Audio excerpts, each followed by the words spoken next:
हम इससे पहले के वीडियो में बात कर रहे थे दृश्य श्रव्य सामग्री की और भ्रमण की। दृश्य श्रव्य सामग्री का मतलब ऑडियो, वीडियो, विजुअल एड्स, इन सब का यदि इस्तेमाल किया जाता है तो इससे एक अप्रत्यक्ष रूप से हमें एक बात समझ में आती है कि हमारी ज्ञानेंद्रियां, एक से अधिक ज्ञानेंद्रियां सक्रिय रहती हैं। अर्थात यदि हम सीखने में अधिक से अधिक ज्ञानेंद्रियों का प्रयोग करते हैं तो हम अपने सीखने को प्रभावी बना सकते हैं। देखिए, अगर मैं कुछ देख रही हूँ और उसके साथ में सुन भी रही हूँ तो मेरी आँखें, अवधान, मेरी रुचि बन रही है उसमें, प्लस मैं कानों से सुन भी रही हूँ, मुंह से बोल भी रही हूँ। आप देखेंगे कितना सारा, मतलब ज्ञानेंद्रियां यदि सक्रिय होती हैं सीखते समय, अधिक से अधिक ज्ञानेंद्रियों का यदि आप प्रयोग करते हैं तो आप सीखने को बड़ी जल्दी से प्रभावी बना सकते हैं। चलिए बात करते हैं भ्रमण की।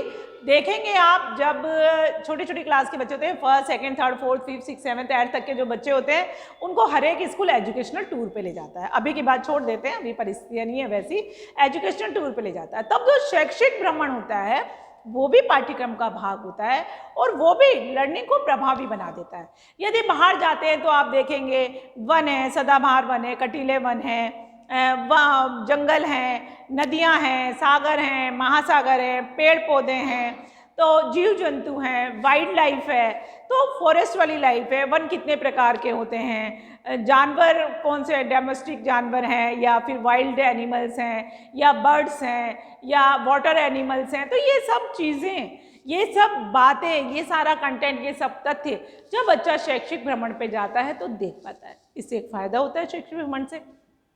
यदि किसी बच्चे ने नदी को देखा है तो वो समुद्र की कल्पना कर सकता है, यदि किसी ने समुद्र को देखा है तो सागर, महासागर की कल्पना कर सकता है, यदि किसी ने जंगल को देखा है तो वो जंगल किस टाइप के होते हैं, उनमें कैसे क्या लगा होता है, तो उससे उसको मालूम पड़ जाता है। तो शैक्षिक भ्रमण से भी अगर हम भ्रमण कराने ले जाते हैं और उसका उद्देश्य शैक्षणिक होता है, जिसे हम एजुकेशन टूर कहते हैं, तो इस तरीके को भी अपनाकर आप अपने अधिगम को प्रभावी बना सकते हैं, अच्छा बना सकते हैं।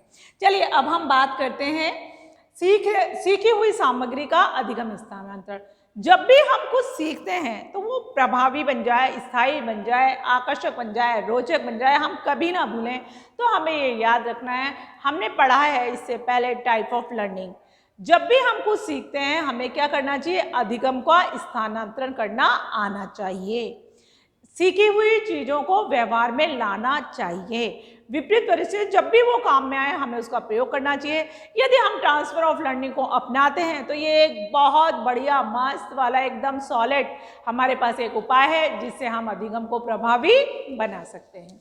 चलिए अब हम बात करते हैं यहाँ पर विषय सामग्री का स्वरूप। तो सीखने का जो एक बहुत अच्छा उपाय है वो है विषय सामग्री का स्वरूप। तो कंटेंट जो होता है उसका जो स्वरूप है, कैसे स्वरूप में आप क्या क्या लेंगे, उसका आकार, प्रकार, उसकी बनावट, उसने जो टाइप किया है वो, उसमें जो पेजेस लगे हुए हैं, कागज़ जो लगे हुए हैं, पेपर का जो पृष्ठ है वो, तो आप देखेंगे छोटा बच्चा जब भी पढ़ता है, छोटी छोटी जो क्लास होती है फर्स्ट, सेकंड, थर्ड, उसमें आप देखेंगे जो किताब के पृष्ठ होते हैं वो बड़े चिकने चिकने होते हैं, अच्छे अच्छे होते हैं। उन पर बहुत रंगीन, आकर्षक लाल, पीले, हरे, नीले ऐसे कलर का प्रयोग होता है। चित्रों के माध्यम से बात को समझाया जाता है, सरल है। अब आप देखेंगे यहाँ पर आप बात करते हैं हम माध्यमिक कक्षाओं की, उच्च माध्यमिक कक्षाओं की। माध्यमिक कक्षाओं और उच्च माध्यमिक कक्षाओं में यदि कुछ उदाहरण दे दी जाएं और कंटेंट को बिल्कुल व्यवस्थित तरीके से सरल से कठिन की ओर बढ़ाया जाए, ज्ञात से अज्ञात की ओर बढ़ाया जाए, ऐसे शिक्षण सूत्रों को ध्यान में रखा जाए, अंश से पूर्ण को ध्यान में रखा जाए, तो आप देखेंगे बड़ी सरलता से हम अधिगम को प्रभावी बना सकते हैं। जो विषय सामग्री है वो शिक्षण सूत्रों पर बेस्ड होनी चाहिए, मनोवैज्ञानिक नियमों पर खरी उतरनी चाहिए, और जो किताब है, किताब की जो विषय वस्तु है वो उससे जितनी सैद्धांतिक है उससे अधिक वो व्यवहारिक होनी चाहिए। आने वाले जीवन में, आने वाले जो कंपटीशन एग्जाम वो देने वाला है, जिस क्षेत्र में जाने वाला है, उसके लिए वो उपयोगी होनी चाहिए। यदि विषय सामग्री का स्वरूप ऐसा रहेगा, सरल रहेगा, बोधगम्य रहेगा, स्पष्ट रहेगा, आकर्षक रहेगा, रुचिकर रहेगा, तो जो सीखा हुआ ज्ञान है वो बहुत ज़्यादा जल्दी से सीख लेंगे, सीखना बहुत बहुत प्रभावी रहेगा। फिर चलिए अब हम बात करते हैं सीखने की विधि की। देखिए, सीखने का सबका अपना अपना अलग अलग तरीका है, सीखने की अलग अलग विधियाँ, बहुत सारी विधियाँ हैं जिनको हम पढ़ते हैं। आप कैसे पढ़ते हैं? आप लेक्चर मेथड से पढ़ते हैं, आप उदाहरण से पढ़ते हैं, आप प्रदर्शन कौशल से पढ़ते हैं, आप शामपट कौशल का इस्तेमाल करते हैं, आप लिख कर पढ़ते हैं, आप बोल बोल कर पढ़ते हैं। बहुत सारे तरीके हैं हमारे पास हैं। कहानी के माध्यम से हम सिखाते हैं, खेलों के माध्यम से हम सिखाते हैं, उदाहरणों के माध्यम से हम सिखाते हैं, प्रदर्शन विधि के माध्यम से सिखाते हैं, व्याख्यान विधि के माध्यम से। अब ये कि पढ़ने की कौन सी विधि आपको ज़्यादा अच्छी लगती है, जिसमें एक से अधिक ज्ञानेंद्रियाँ सक्रिय रहती है, पढ़ने की विधि को अच्छा माना जाता है। चलिए बात करते हैं अलग अलग स्तर की। जब हम बात करते हैं प्राइमरी स्तर की, तो उसमें खेल विधि को, कहानी विधि को अच्छा माना जाता है। जब हम बात करते हैं शेष अवस्था की और बाल्यावस्था की, तो खेल विधि को सर्वश्रेष्ठ विधि माना जाता है। जब हम बात करते हैं किशोर अवस्था की, तो हम कहते हैं समस्या समाधान विधि को। जब हम बात करते हैं मिडिल क्लास की और अपर मिडिल क्लास की, मतलब सेकेंडरी तक की, तो हम कहते हैं समस्या समाधान विधि सबसे अच्छी विधि होती है। जब हम बात करते हैं सीनियर सेकेंडरी की, उच्च माध्यमिक कक्षाओं की, तो कहते हैं प्रोजेक्ट मेथड। बच्चे को कुछ दे दिया जाए, उसको सिर्फ मार्गदर्शन दिया जाए, उसको गाइड किया जाए, फिर वो प्रोजेक्ट मेथड के माध्यम से अच्छा पढ़ लेता है। तो सीखने की विधियां भी सीखने को प्रभावित करती हैं। इसलिए एक शिक्षक को, ट्यूशन टीचर्स को, घर में पढ़ाने वाले जो माता पिता हैं, जो भी शिक्षण का कार्य करवा रहे हैं, उनको अच्छी से अच्छी शिक्षण विधियों को उपयोग में लाना चाहिए। यदि आपको लगता है कि आप बहुत सारी शिक्षण विधियों को एक साथ भी ला सकते हैं, जैसे व्याख्यान देते समय आप प्रदर्शन विधि का प्रयोग कर सकते हैं, प्रदर्शन विधि के साथ आप प्रयोग विधि को अपना सकते हैं, व्याख्यान देते समय आप उदाहरण विधि को भी अपना सकते हैं। जैसे अगर आप भाषा का ज्ञान दे रहे हैं तो आगमन निगमन विधि को भी अपना सकते हैं, हिंदी भाषा में, उर्दू भाषा में, संस्कृत में, अंग्रेजी में। आप डिटेक्टिव इंडिटेक्टिव विधि को भी अपना सकते हैं। तो विधियों को देखना है, जो विधियाँ ज़्यादा अच्छी हैं, प्रभावशाली हैं, जिनसे अधिगम स्थायी होता है, यदि हम उनको अपना लेते हैं तो हम अपने अधिगम को प्रभावशाली बना सकते हैं। चलिए फिर हम बात करते हैं अंतराल अधिगम की।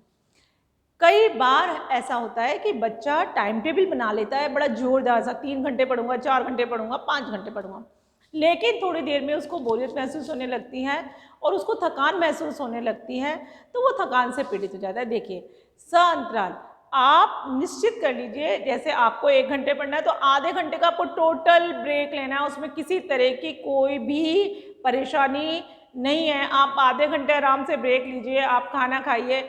आप कक्ष के टाइम टेबल को यदि देखेंगे तो आप देखेंगे कठिन कठिन विषयों को पहले रखा जाता है, फिर सरल सरल को, जैसे जैसे लंच होता है, लंच के बाद वाला पीरियड, फिर उसके बाद वाला, फिर छुट्टी होने वाला, तो थोड़े ऐसे विषय रखे जाते हैं।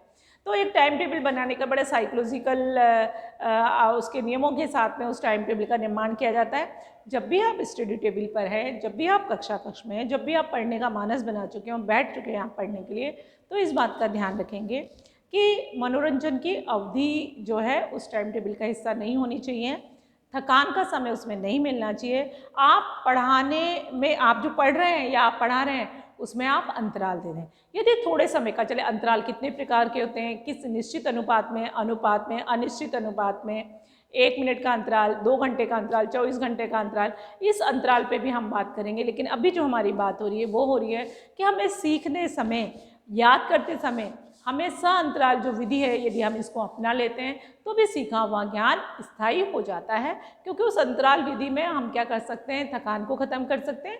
जो सीखा हुआ ज्ञान है उसे मन ही मन दोहराते रहते हैं, तो वो प्रक्रिया चलती रहती है और हमारा सीखा हुआ ज्ञान बहुत बहुत प्रभावी हो जाता है। चलिए अब हम बात करते हैं कुछ पाठ्यक्रम को अधिगम करने की ओर। कुछ पाठ्यक्रम को अधिगम करने का मतलब है कि एक बहुत बड़ा सा सिलेबस है। आपने कक्ष में अधिकतर देखा होगा, जब भी बच्चों को बोला जाए कि कोई पाठ याद, तो बच्चा पेजेस गिनता है कि सबसे छोटा वाला पार्ट है, मैं जल्दी से याद कर लेता हूँ, पीछे पलट के देखता है उस किताब में, इसके प्रश्न बहुत कम है, मैं इसे याद कर लेता हूँ। तो हम आपको यहाँ पर यह बताना चाहते हैं कि जो पाठ्यक्रम है उसको पूरा का पूरा नहीं, अंशों में बांटकर उसको सिस्टेमेटिक क्रम में, पैराग्राफ में कर यदि इस तरीके से बच्चे को पढ़ने के लिए दिया जाए, व्यवस्थित रूप से दिया जाए, तो आप देखेंगे यदि हम कुछ हिस्सों को याद करते हैं, फिर हम उसे जोड़ते जाएंगे बाद में, लेकिन हम कुछ हिस्सों को याद करते हैं तो भी हम सीखने को प्रभावी बना सकते हैं। चलिए अब हम बात करते हैं समूह का प्रभाव की। समूह का क्या प्रभाव रहता है? देखिए, ऐसा माना जाता है जब हम कक्षा विद्यालय में प्रवेश करते हैं तो हमारे माता पिता हमें ऐसा कहते हैं। उनका कहना कहाँ तक सार्थक है, चलिए अभी हम सिद्ध कर देते हैं। कहते हैं हमेशा इंटेलिजेंट स्टूडेंट के साथ बैठना, आगे वाली बेंच पर बैठना, टीचर्स की बात को ध्यान से सुनना, अच्छे जो विद्यार्थी होंगे उनको अपना मित्र बनाना, क्योंकि संगति का असर पड़ता है। हमने एक एप्पल वाली कहानी सुनी है कि एक गंदा एप्पल जो है, सड़ा हुआ एप्पल जो है, स्पॉयल एप्पल जो है, वो सभी अच्छे एप्पल्स को, जो बड़े अच्छे से हैं, ताज़ा से एप्पल हैं, उनको ख़राब कर देता है। तो देखिए समूह का प्रभाव भी पड़ता है। यदि आपस में बहुत अच्छा कोऑर्डिनेशन है, बहुत अच्छा ग्रुप है, सेम एज का है, उनका जो पढ़ने का स्तर है या जो सिटिंग कैपेसिटी है वो बहुत अच्छी है, मेंटल एबिलिटी है वो भी बहुत अच्छी है, अगर इस तरह से समूह, जैसा समूह रहेगा बालक उसी के अनुसार काम करता है। तो समूह बहुत अच्छा होता है, मित्र मंडली बहुत अच्छी होती है। यदि समूह उस बच्चे का बहुत अच्छा है, यदि हम बहुत अच्छा समूह में रहते हैं तो वो भी प्रभाव डालता है। चलिए अब हम बात करते हैं प्रतिस्पर्धा की और प्रतियोगिताओं की। कहते हैं यदि हेल्दी कंपटीशन है तो बच्चा लगातार आगे बढ़ता है।